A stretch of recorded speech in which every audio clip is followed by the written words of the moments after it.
chers compatriotes, chers citoyens de la région de Saint-Louis, département de Ghana et de la commune de Diama. Je me nomme Papa Tandakha Ndiaye. Je suis un acteur de développement au niveau sous-régional, national et au niveau local. Également membre de PASTEF et de la coalition Diomaye Président. Aujourd'hui, l'objet de notre conférence de presse, c'est de parler sur un sujet qui interpelle tout le monde. Avant cela, je commencerai par saluer tout le monde. Les braves hommes et les braves femmes et les jeunes qui ont aujourd'hui contribué à la victoire éclatante qu'on a eue les élections passées, mais aussi à porter à la tête de notre cher pays une équipe jeune, dynamique, engagée, et dont le seul souci, c'est la mise en œuvre du projet de société qu'ils avaient porté. Je m'en vais également faire des prières pour la réussite de cette équipe-là, pour la réussite du président Diomaye Diakhar Faye, son Excellence, pour la réussite du Premier ministre Ousmane Sonko et l'ensemble de son gouvernement. Comme l'avait si bien évoqué notre leader politique Ousmane, je pense que l'Afrique est en train d'assister au réveil du Sphinx. Ça commence par le Sénégal et ça va finir par embraser, Inch'Allah Rabbi, toute la sous-région est-africaine, voire l'Afrique dans son entièreté. Dans notre parcours, on a eu tout le temps à militer pour le développement de nos terroirs. Donc nous, on fait partie des gens qui croient qu'on doit mettre le projet avant les hommes. Les hommes sont insignifiants et les hommes finiront tout le temps par passer et laisser d'autres générations venir. Par contre, il est de notre devoir, le temps qu'on passe ensemble en vie, qu'on puisse contribuer, qu'on puisse impacter, qu'on puisse également donner toute notre énergie pour l'émergence de nos terroirs, mais également pour l'utilité publique. Fort de cet aspect-là, on fait partie des gens qui, tout le temps, ont contribué à la conception de projets de développement, ont participé à la conception de projets d'envergure dans ce pays où nous sommes et on va continuer dans ce domaine-là.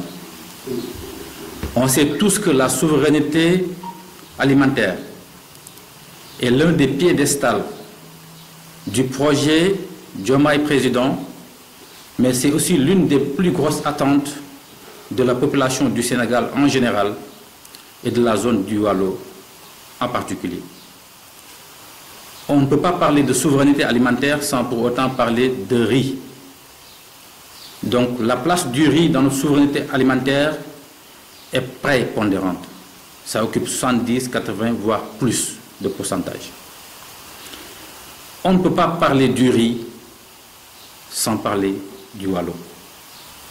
Cause pour laquelle nous, autres cadres du Waalo, qui sommes issus de braves hommes et de braves femmes, cultivateurs et cultivatrices, bien que nous soyons des ingénieurs de conception, bien que nous soyons des stratégistes, l'appel de la terre nous interpelle tout le temps. Donc aujourd'hui, je m'avais parlé de vous, avec vous, sur la problématique du secteur du riz dans une approche systémique qui concerne le secteur céréalier dans sa globalité. Et mon intervention, que j'appelle le concept AISE, qui a eu à faire un diagnostic exhaustif et un choix de solutions stratégiques que je m'avais proposé à la connaissance de toutes et de tous. Le concept AISE prend en compte les acteurs, les institutions, le secteur ainsi que l'environnement. Avant de commencer et d'entrer dans le sujet, je vais faire un appel à toute la jeunesse sénégalaise. C'est notre ère, c'est notre moment. C'est à nous de porter le projet. Quand on met 10% du budget national pour l'agriculture, ça doit nous interpeller. Et l'agriculture a besoin de ses fils, a besoin de ses filles. Quelles que soient les compétences qu'on a, quel que soit le parcours académique ou didactique qu'on a eu, on a son rôle à y jouer. Et cela en conformité avec le don de soi pour la patrie, de la culture de l'effort, de la vérité, de l'humilité et de l'esprit d'équipe. Dans le respect, comme l'a si bien demandé notre président, du Djoub, du Djoubal et du Djoubanti. Le concept AISE a pour rôle de contribuer positivement pour permettre de booster la culture du riz afin de contribuer à une souveraineté céréalière. On sait tous que le riz est la denrée la plus consommée dans la sous-région ouest africaine, avec une demande tournant autour de 20 millions de tonnes par année. Et le Sénégal a au moins 10% de cette demande annuelle. C'est-à-dire on a un besoin qui tourne entre 2 millions plus ou moins. Il y a eu des programmes, certes. Il y a eu particulièrement le programme national d'autosuffisance en riz qui a été planifié en 2008 et qui nous avait promis une autosuffisance en riz horizon 2012. Ce programme-là ayant échoué, en 2012, il y a eu le même programme phase 2 qui nous avait promis une autosuffisance en riz horizon 2017. On sait tous que ces programmes successifs qui ont englouti des milliards n'ont non seulement pas atteint leurs objectifs, mais ont fini par créer des déséquilibres, aussi bien dans le domaine des céréales dans la globalité, les céréales locales, le mil et le sorgho, mais également dans l'élevage sylvopastoral. Parce que l'approche systématique avait été prônée et non pas l'approche systémique qui devrait intégrer les céréales locales. Et ce programme avait pour seule stratégie, dans l'objectif de l'augmentation des productions, on devait augmenter l'emblavement de nouvelles surfaces, ce qui a contribué à la destruction de la biodiversité, mais également à beaucoup de conflits agriculteurs-éleveurs. Parce que la stratégie adoptée, c'était la production du riz au détriment des autres céréales locales. L'autosuffisance en riz, en elle toute seule, est un objectif impossible à atteindre dans la pérennité. Quand on considère la corrélation de l'accroissement démographique, sans compter que notre potentiel de production du riz est lié aux facteurs de rendement et superficie emblavée. Et ces facteurs-là sont limités dans le temps parce que le foncier étant limité. Pour rectifier le tir, il est temps qu'on puisse fixer un objectif systémique céréalier dans le respect de la biodiversité, mais aussi dans le respect des secteurs connexes comme l'élevage. Ainsi, il est urgent et vital de prôner une rupture profonde pour l'atteinte de la souveraineté céréalière dans la perpétuité. Donc, mon intervention étant axée, certes, sur la culture du riz, dans la vallée du fleuve du Sénégal, le Waalo, est vraiment en parfaite adéquation avec l'approche systémique qui doit intégrer les autres céréales. Avec l'avènement du barrage de Diama, le Waalo, la vallée du fleuve Sénégal, dans sa rive gauche, a eu à mettre à disposition une potentialité qui tourne autour de 140 000 hectares rizicoles et de 100 000 hectares en horticulture et en arboriculture. S'y ajoute le canal d'irrigation gravitaire récemment construit par MCA dans les années 2014 et 2015. À ce jour, compte tenu de la plus grosse saison qu'on a eue, c'était en 2023, on a vu qu'il y a uniquement le tiers des superficies prévisionnelles qui ont été exploitées. Donc plus ou moins 90 000 hectares de terre restent à être aménagés et à être exploités. Parce qu'à ce jour, on est à peu près à 50 000 hectares de terre dans le Waalo.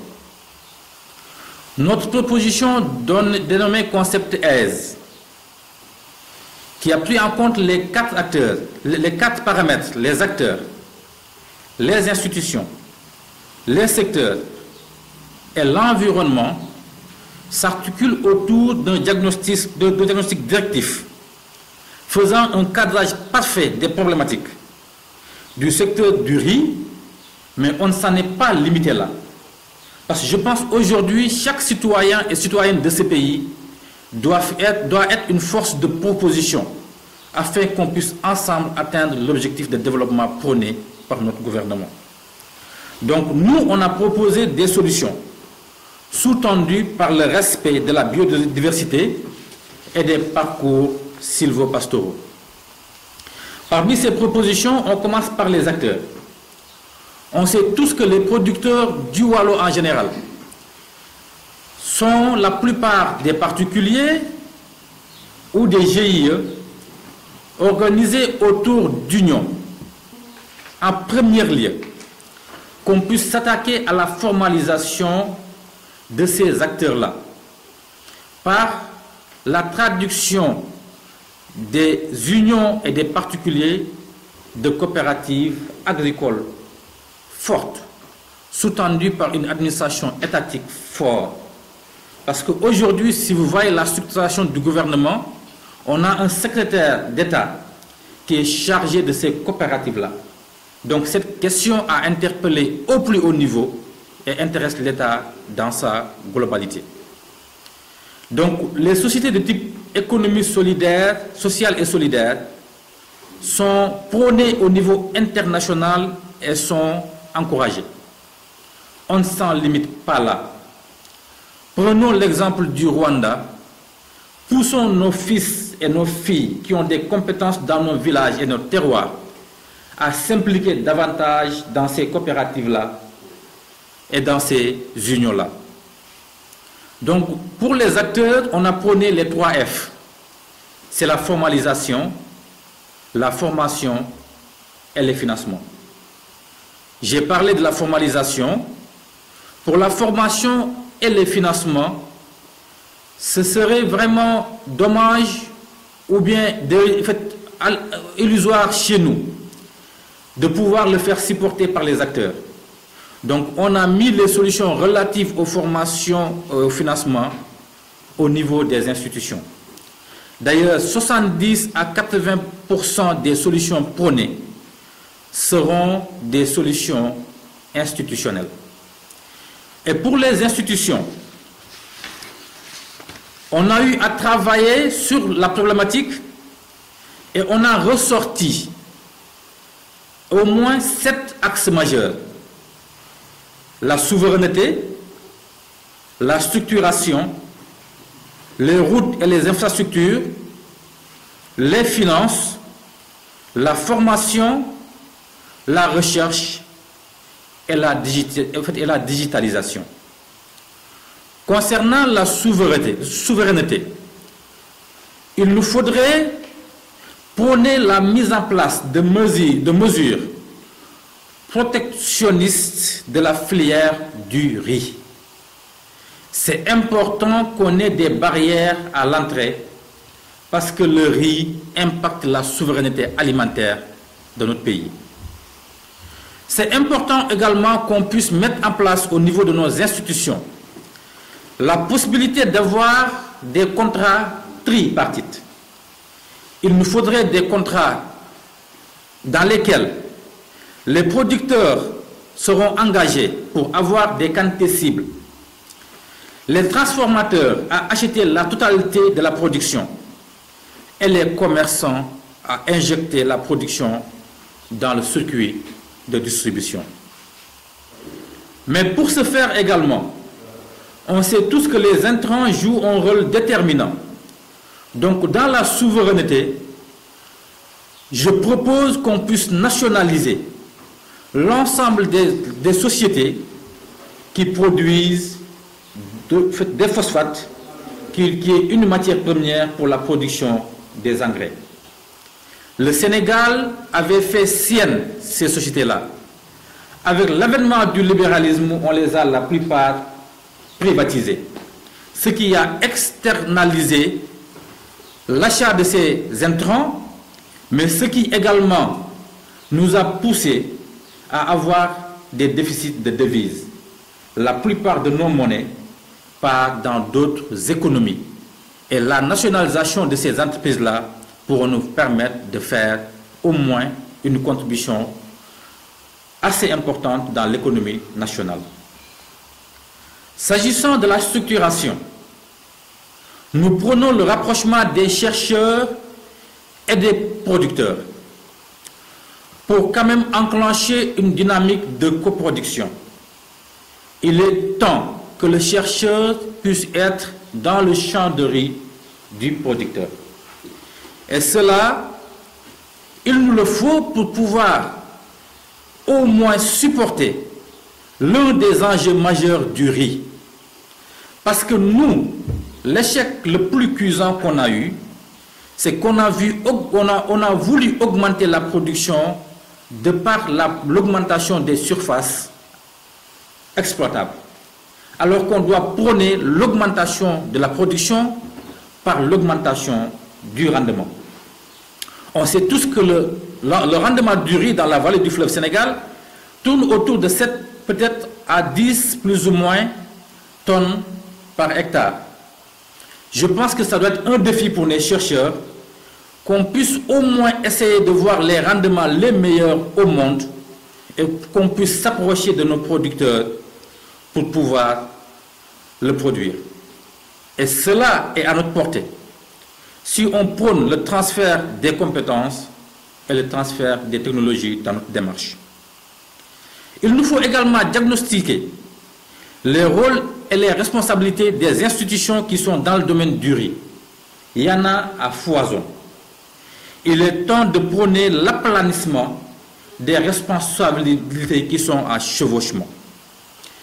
Je prône également la création de directions de recherche développement agricole, que j'appelle DRDA, parce qu'il nous faut intégrer la recherche et le conseil qui est assez fractionné, y compris la recherche universitaire.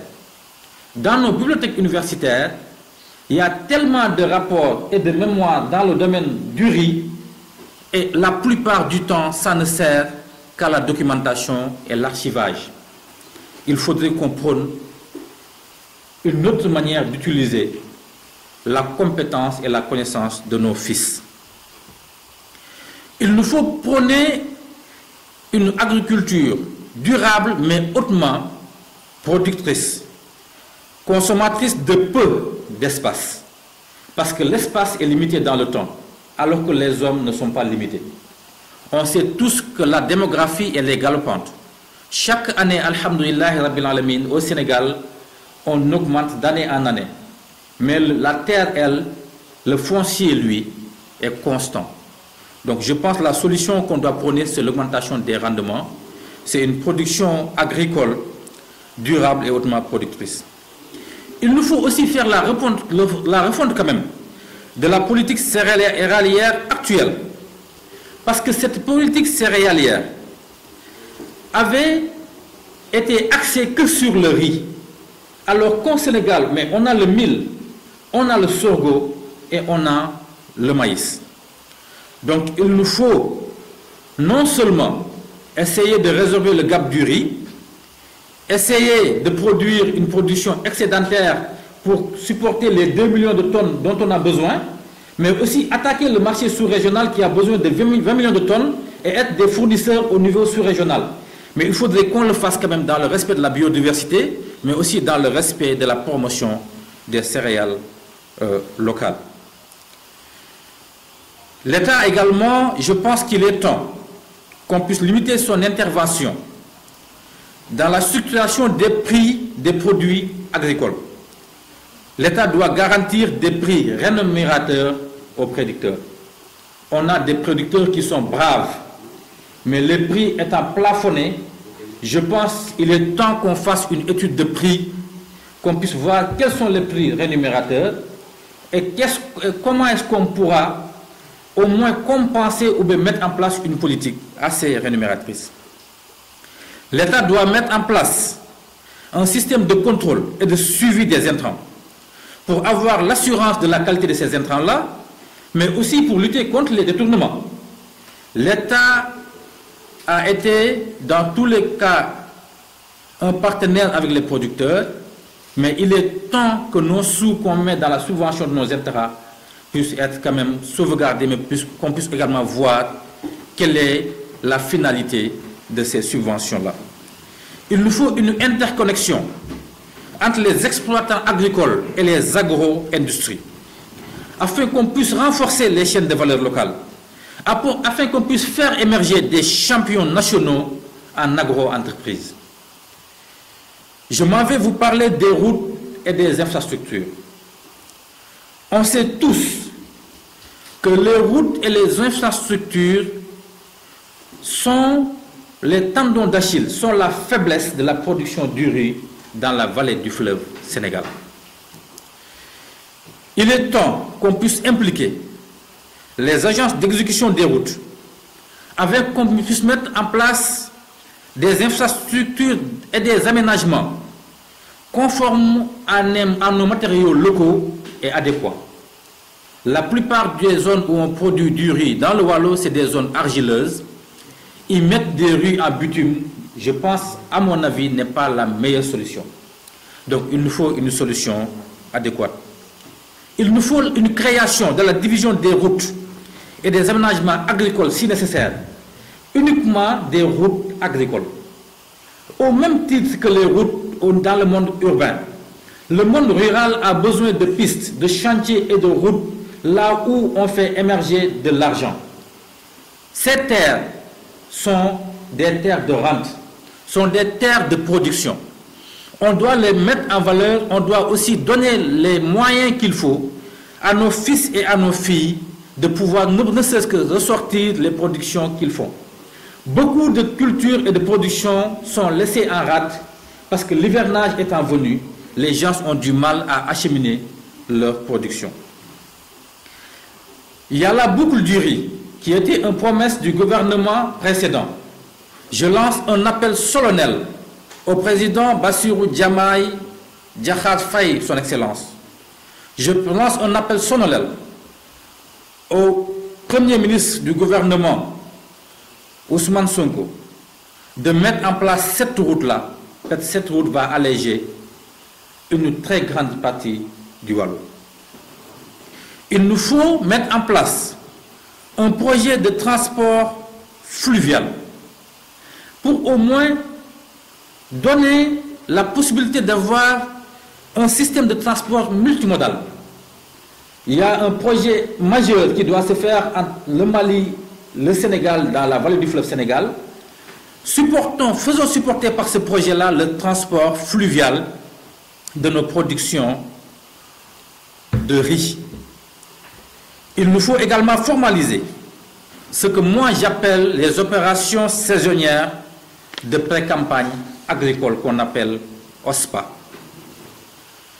Dans le cadre des finances, je prône la création de fonds nationaux de garantie à la production. Parce que la plupart des agriculteurs qui ont des terres n'ont pas de fonds pour garantir leurs prêts. Je prône la mise en place de fonds nationaux de commercialisation. Parce que la plupart des commerçants n'ont pas de fonds pour acheter la production. Et si nécessaire, on regroupe ces deux fonds-là. Je prône également l'incitation de financement sur le moyen terme. Parce que, disons-nous la vérité, depuis qu'on produise du riz dans le Waalo, les agriculteurs reçoivent des fonds et des crédits sur le court terme. On sait tous que ces fonds-là ont des taux d'intérêt très élevés, Mais le risque également est très élevé parce qu'il suffit de rater une campagne, on rate presque sa vie. Il est temps que l'État accompagne les producteurs, que les institutions financières puissent être mises devant leurs responsabilités, qu'on puisse donner des fonds sur les 5 ans au moins ou bien sur les 3 ans, mais qu'on puisse mettre en place un système de contrôle et de suivi de la campagne et qu'on puisse mettre en place des critères de coercition. Ceux qui utilisent ces fonds d'une manière décente, qu'on puisse les promouvoir, ceux qui l'utilisent d'une manière indécente, qu'on puisse les sanctionner. Il nous faut une incitation de l'investissement du privé. Étant acteur du privé, directeur général pendant presque 10 ans, je suis bien placé. L'État doit inciter le privé national à investir dans la production du riz par la mise en place d'avantages fiscaux. Je pense que je parle avec les bons acteurs parce qu'ils s'y connaissent mieux que moi en avantages fiscaux. Il nous faut prôner la promotion de rizeries modernes. La plupart de nos rizeries sont à moderniser. Mais également, il nous faut encadrer les décortiqueuses villageoises. Parce que également, 70% de la production du riz dans le Waalo sont décortiquées par les décortiqueuses villageoises et je vais en venir. La taxation du riz importé doit être revue. On doit inciter le consommer local. Mais également regarder quel est l'impact de la subvention des intrants sur le prix aux producteurs. Je m'en vais maintenant vous parler de la formation.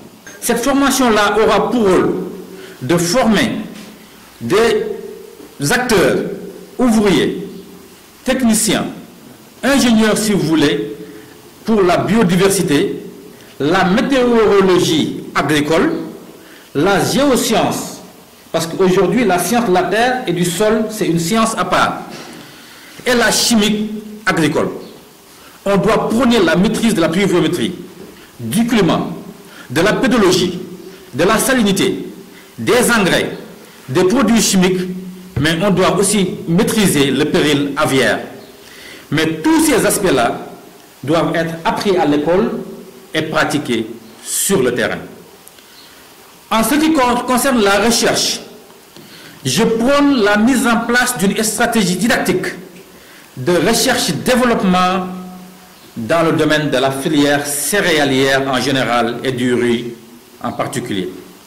Je prône également la valorisation des technologies agroalimentaires et le renforcement des chaînes de valeur céréalières. Je prône l'intégration de la recherche agroalimentaire et la recherche agricole. Parce qu'aujourd'hui, c'est deux recherches différentes. Je pense qu'on doit voir quels sont les points de convergence, qu'on puisse mettre des chercheurs là-dessus, mais que ce soit des chercheurs qui sont proches des producteurs. Je m'en vais également vous parler de la digitalisation. On sait tous aujourd'hui qu'on est dans un monde connecté et interconnecté. On n'est plus dans l'ère de la production familiale. Donc il nous faut digitaliser progressivement notre agriculture. On doit aussi pouvoir digitaliser les données météorologiques. Comme le cas de la pêche, chaque agriculteur doit pouvoir connaître ces données-là. Il nous faut digitaliser également les potentiels agricoles réels du Waalo en général. Les agences, les sociétés, les départements ministériels, les directions ainsi que les associations et organisations paysannes.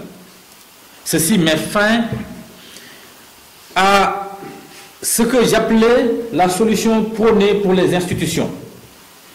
Aujourd'hui, je m'en vais parler du secteur.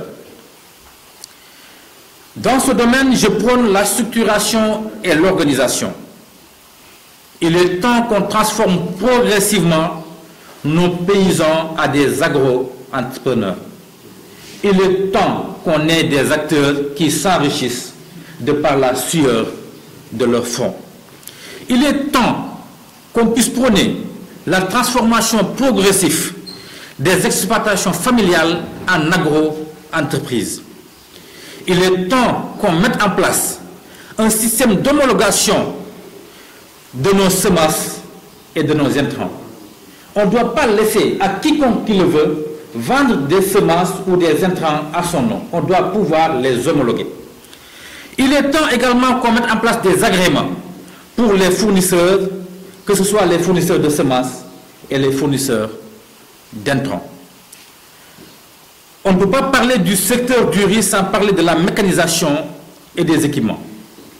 En ce qui concerne la mécanisation, je prône la mise en place de directions chargées de la mécanisation. Cette direction-là aura pour rôle de prôner le transfert de technologies et de compétences afin qu'on soit autonome du point de vue de la mécanisation. Les machines qu'on reçoit de l'Asie, les machines qu'on reçoit de l'Europe, ces machines-là doivent être tropicalisées. On doit pouvoir maîtriser notre parc de machines, savoir quel est le nombre d'engins agricoles qui sont dans le Waalo. Mais également, on doit pouvoir assurer le service après-vente adéquat pour l'ensemble de ces machines-là. Il nous faut promouvoir des rizeries agricoles, mais à proximité des zones de production. On sait tous la cartographie de ces rizeries-là. Il nous faut les mettre à côté des zones de production, les équiper de trieuses pour séparer le riz entier du riz brisé, afin d'assurer une meilleure homogénéité, mais aussi une meilleure propriété de ce riz-là. On doit encadrer l'amélioration des décortiqueuses villageoises pour une meilleure qualité de riz. On doit les adjoindre des accessoires supplémentaires, que ce soit des séparateurs trieurs, que ce soit des blanchisseurs polisseurs. Cela est possible par une collaboration entre les acteurs, les fournisseurs et les experts en recherche-développement. Mais également, il nous faut accentuer la transformation du riz local entier en riz brisé de qualité. Parce qu'on sait tous que le Sénégalais, il est friand du riz brisé. Donc ces rizeries-là doivent être orientées production de riz, mais production de riz brisé de qualité. En ce qui concerne les infrastructures, il est temps qu'on mette en place des magasins de stockage. Mais ça, dans la planification spatiale que je prône, j'avais parlé des aménagements, j'avais parlé des routes, j'avais parlé du transport multimodal, terrestre et fluvial. Ces magasins, on doit les mettre dans les nœuds de ces transports-là. Entre le transport fluvial et le transport terrestre, on met des magasins. Parce que ces magasins nous donnent la possibilité d'accentuer le nombre et la quantité de riz mobilisables. On doit planifier l'amortissement des aménagements agricoles, y compris les ouvrages hydrauliques et les ouvrages électromécaniques. Étant un ingénieur de conception, je pense qu'il nous faut mettre en place de la maintenance préventive, de la maintenance curative et de la maintenance palliative. Et cela est possible, mais dans une approche systémique pour l'ensemble de la vallée du fleuve Sénégal, pour pouvoir anticiper sur ce que moi j'appelais tout à l'heure les opérations préalables aux campagnes agricoles qui sont des OPCA. Il nous faut également ces campagnes-là, les planifier à l'avance, y travailler avec les acteurs, les coopératives et les unions, dans une dynamique proactive. Le monde aujourd'hui n'est plus un monde de réaction, c'est un monde de proaction. Il faut mettre la réflexion avant l'action.